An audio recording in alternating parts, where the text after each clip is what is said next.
Assalamualaikum warahmatullahi wabarakatuh. Perkenalkan, kami dari kelompok 6 Ekonomi Publik kelas B yang beranggotakan Asep, Delis, Maherina, dan Selvina.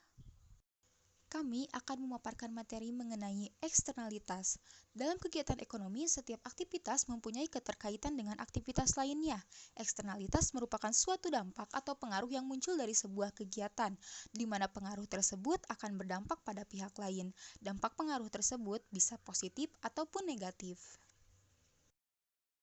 Karakteristik eksternalitas. Eksternalitas positif merupakan suatu tindakan pihak yang memberikan manfaat bagi pihak lain, tetapi manfaat tersebut tidak dialokasikan di dalam pasar. Jadi, dalam eksternalitas positif, dampak yang dihasilkan akan positif. Contohnya, suntikan antibodi agar terjauh dari virus.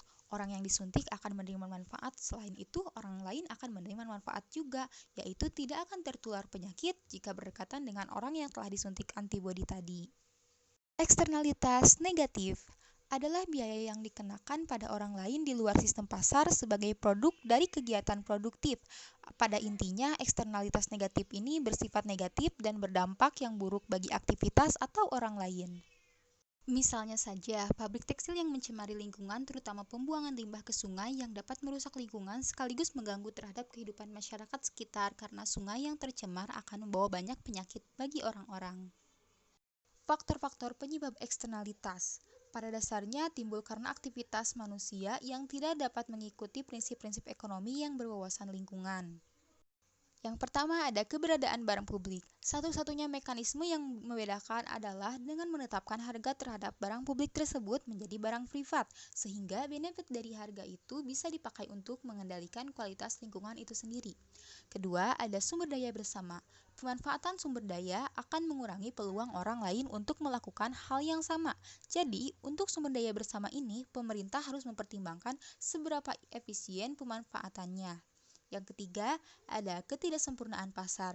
Contohnya, negara-negara pengekspor minyak memproduksi minyak yang lebih sedikit akan mengakibatkan harga yang lebih mahal dibandingkan biasanya. Pada kondisi yang seperti itu, akan mengakibatkan surplus produsen, sehingga seluruh praktek monopoli ini akan merugikan seluruh masyarakat.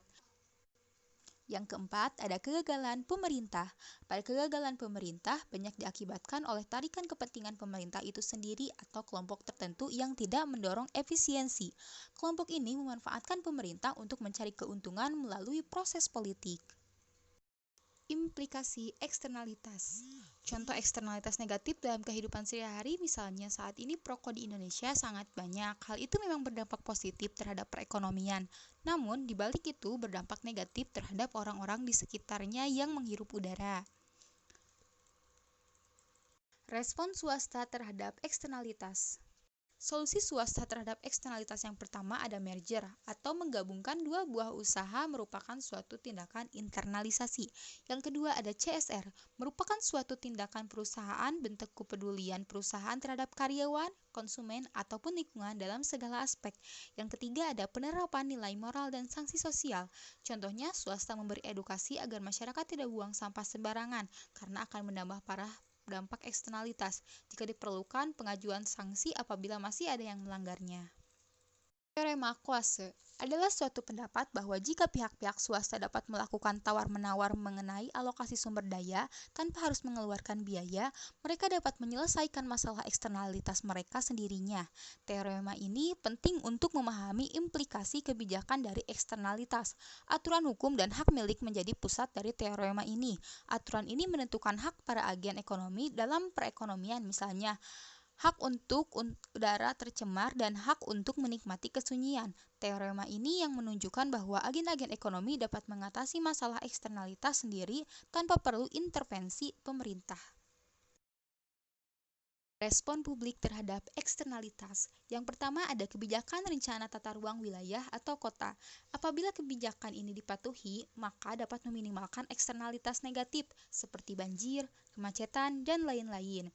Kebijakan ini harusnya memiliki sifat non-excludable dan non-rivalry. Dalam arti semua warga harus dapat secara bebas mengakses rencana tata ruang tersebut. Yang kedua ada regulasi.